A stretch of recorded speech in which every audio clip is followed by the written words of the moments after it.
When I was in the School of Architecture, Le Corbusier was hailed as a god and named the father of modern architecture. I've been rereading him to figure out why and need to share a quote. It goes like this.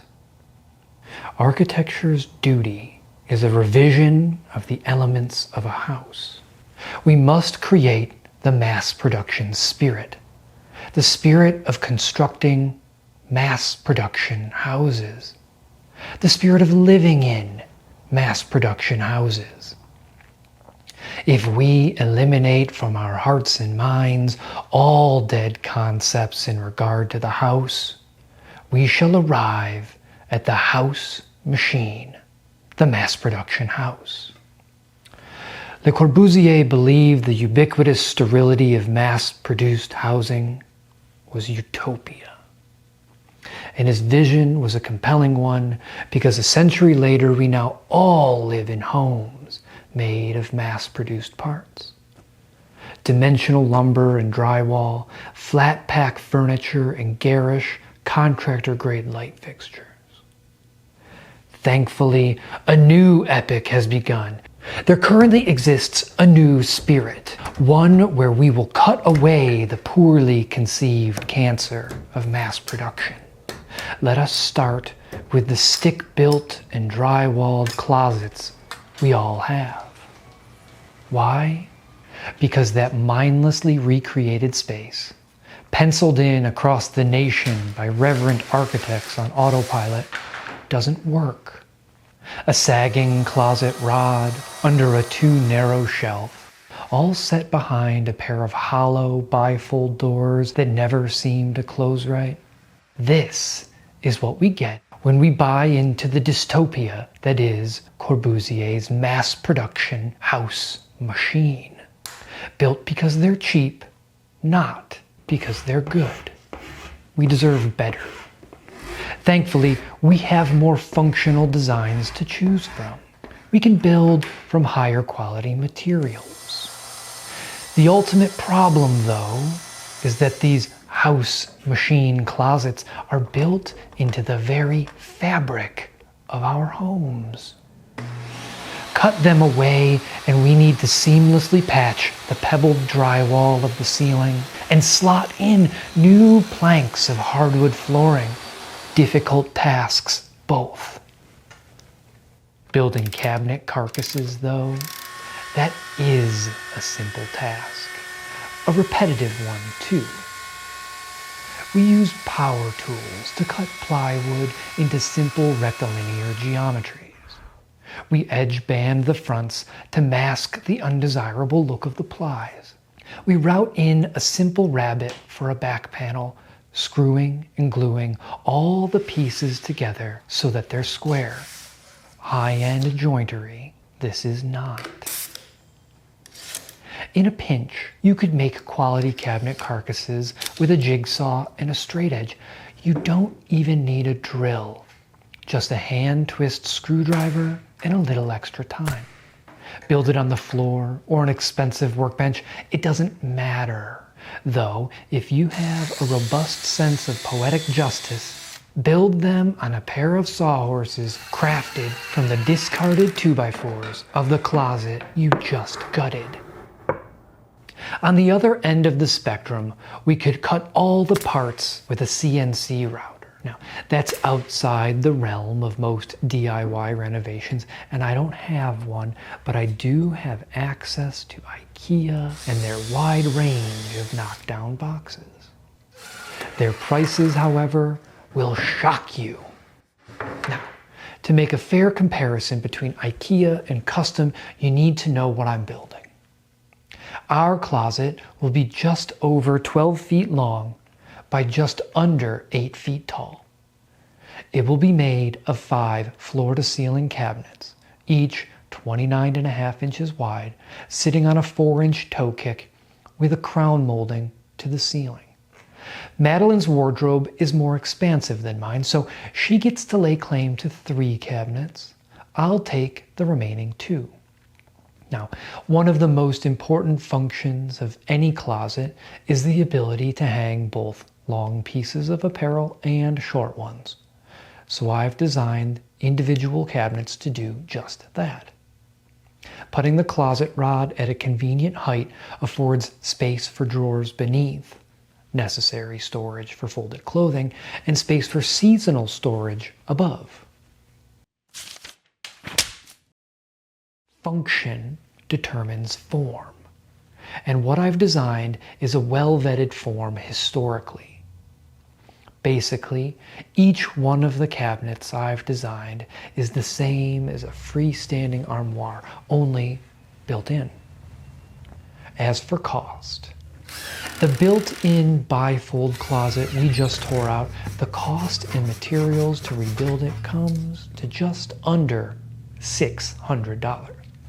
That includes 2x4s, a few sheets of drywall, joint compound, screws, a pair of builder-grade hollow core closet doors, plus colonial casing, base, and paint.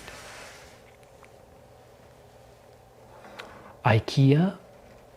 The product they offer that most closely resembles what I'm building is their Section Maximera high cabinet with 2 doors, 2 drawers, and soft close hardware.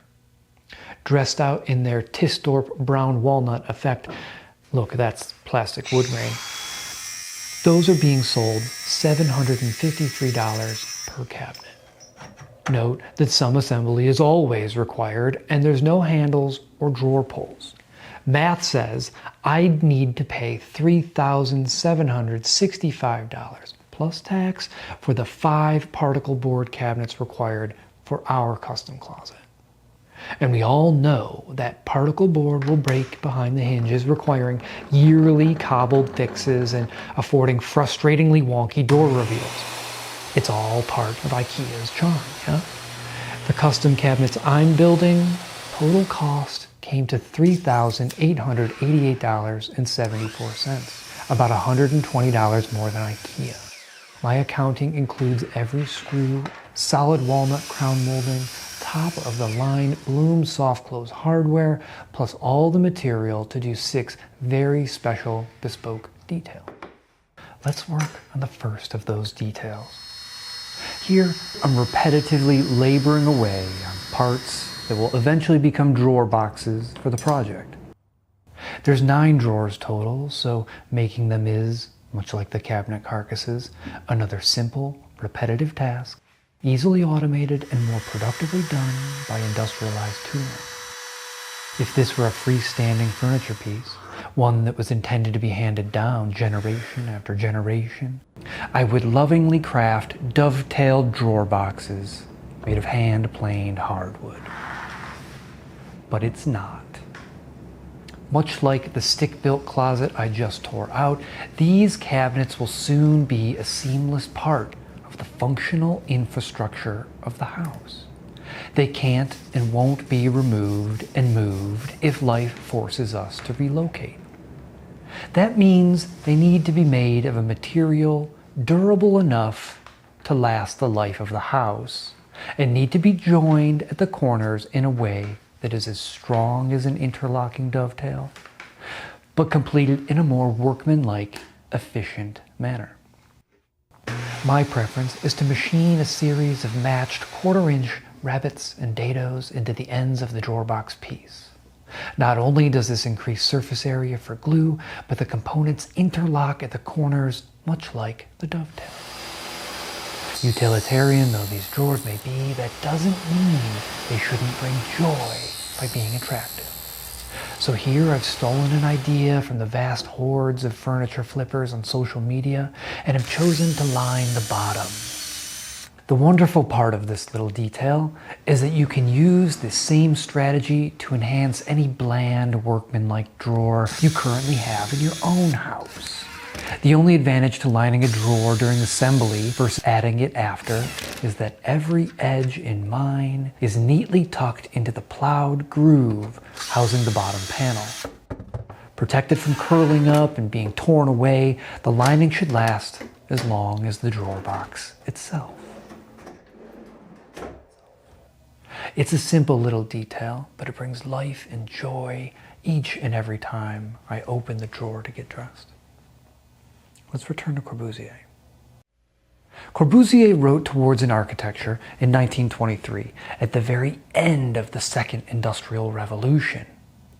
It was a naive golden age of peace post-World War I and a time of Gatsby-esque excess.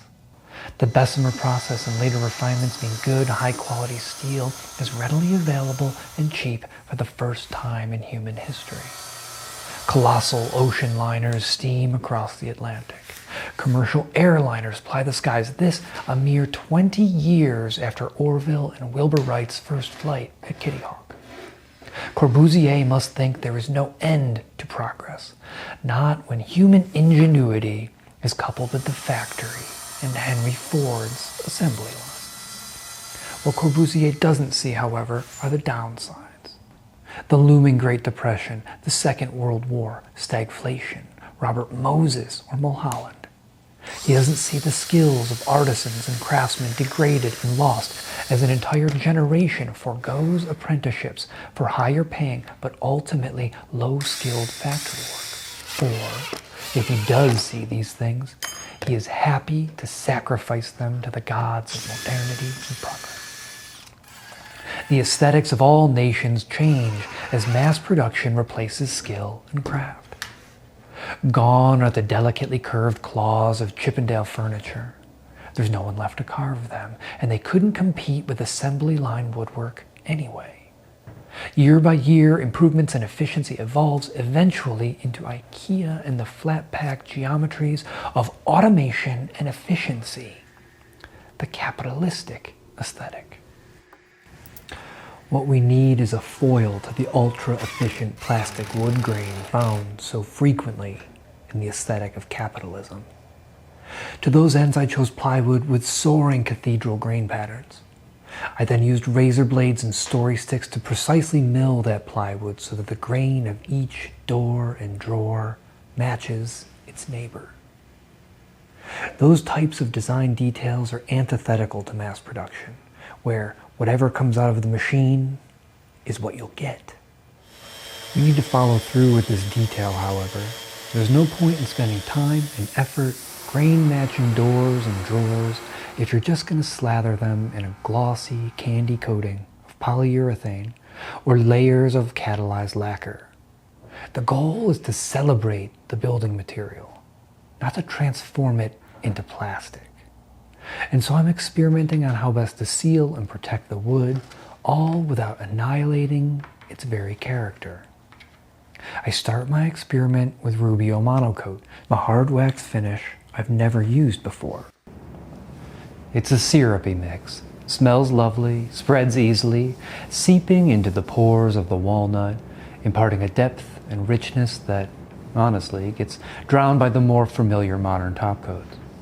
Buff the excess, the catalyzed Rubio will then harden over the next few weeks.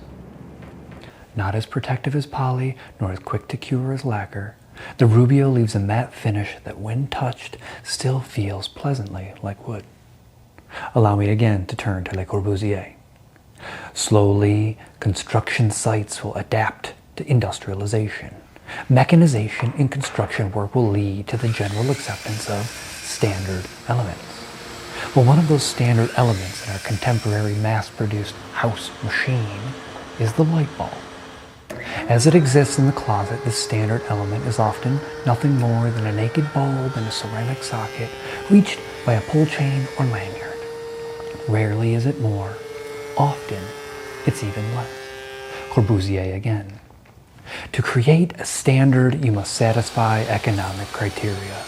When I make a single object, the wastage of materials, effort, and time doesn't matter. Multiply by 100,000, such wastage becomes unacceptable.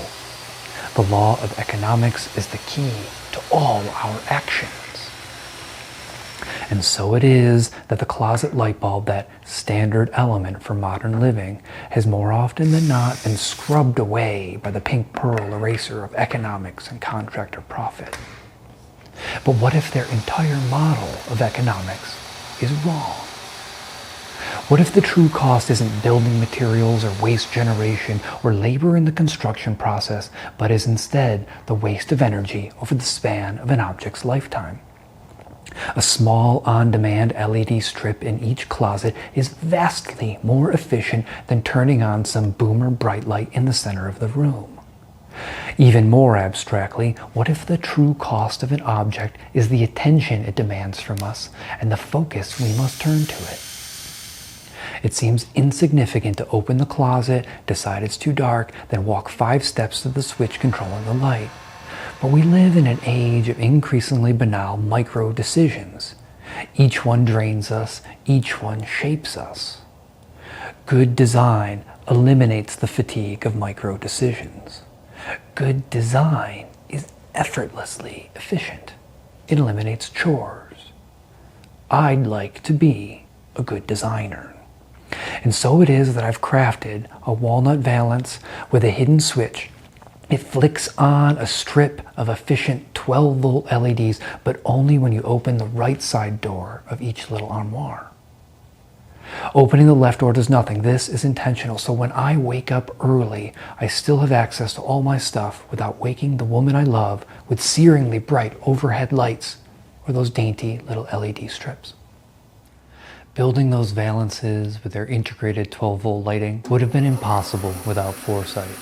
In order to light those LEDs, I stole AC power from the guest bedroom directly behind the closet. I installed 3 outlets using that power. Madeline has a plug in her half. I have one in mine. These outlets are to charge electronics at night in an effort to keep the room as dark as possible. The 3rd plug is in the end cabinet, level with the valance, powering the LED strips. Without foresight in the design process, powering those lights would have been a vastly more difficult undertaking. Difficult enough that the valance may not have happened. Foresight is the most powerful design tool we have. It allows us to ask, what if? In the case of this detail, I was able to ask, what if I took advantage of the dead space above the top drawer boxes? What if I made a series of pull-out shelves which would exist at an ergonomic and comfortable working height? Could we then use them as laundry folding tables? I asked that question because tearing out the closet and making these build-ins wasn't conceptualized in isolation. It set us down a path of conceptualizing an entire bedroom. Madeline and I would like better access to the backyard, so eventually we'll add a door to the left of the closet. Similarly, we'd like better light. To those ends, we'll add a trio of Comico lanterns in front of the closet, warm diffuse lighting elsewhere, and a bay window overlooking the backyard. And I'll build a bed. We currently fold laundry on the bed, but the bed we envision, it's lower than the one that currently exists, so someday soon our folding table will vanish and laundry will become an even more onerous chore than it already is. Best to design the solution to that impending need now, especially when I have enough leftovers from drawer box and valance builds to make the laundry folding table at a cost approaching 0 plus labor. That and folding laundry at the same spot you'll eventually put it away is an effortlessly efficient solution. Corbusier's quest was to find a one-size-fits-all solution to the housing needs of all humanity, his house machine. He envisioned standard elements that could be mass-produced to create the house machine. Corbusier and all modernist artists and architects like him rejected the humanistic traditions of the past, foregoing representation and classicism, iconography and ornamentation.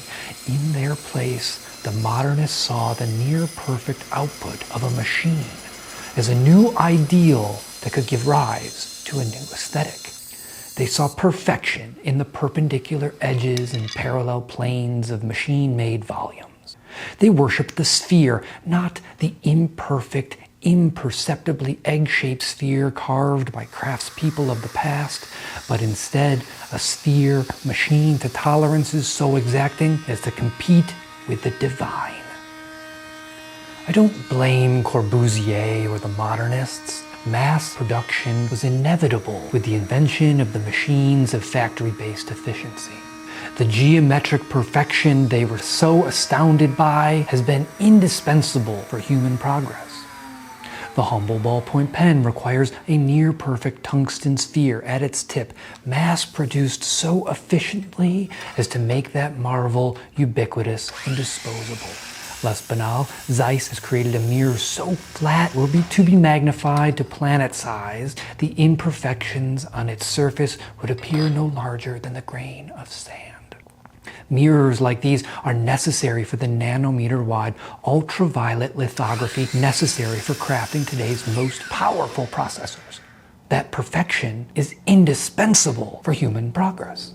But in woodwork, the perfection of CNC milled rectilinear geometries doesn't lead to an elevation of the human condition.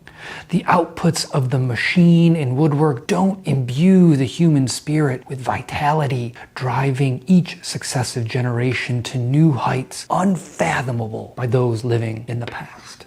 It leads instead to Ikea and their wide range of furniture-shaped objects. Cheap and effortlessly assembled, the brief duration of time it spends impersonating furniture is but a mere detour on its inevitable journey to the landfill. But to steal a line from the villainized architect for the second time, a new epic has begun. One where digitally trained remodelers renovate house machines into homes. One where hobbyist woodworkers craft furniture that exists outside the race to the bottom world of efficiency and the imperative of capitalism. Our cities and towns ring again with the once forgotten sound of hammer on anvil. All this because the tooling of the modernist age of mass production has become so cheap and so readily available that we can, each and every one of us, own the means of small-scale mass production. We will not produce 11 billion widgets made of injection molded plastic and sadness. We won't market them on late-night infomercials to an audience of everyone. We will instead mass produce 20 little somethings at a time and market them to our tribe of 1,000 true fans because they believe in us, our vision of the world, and our individual incremental march towards quality. I was taught to use power tools to impose my will on wood and the physical reality around me. I can't exist as a craftsman without the crutch of electricity, whirring motors and pneumatic nailers. Chisels up till now were crude construction-grade implements used more often than not to pry up a nail or the lid of a paint can. Until this moment, I'd never even held a hand plane. But I conceived this walnut and brass handle design. I want them specifically. And at the scale I envision something approaching 4 feet tall, no product exists to buy, be they manufactured or bespoke. And so I built them myself.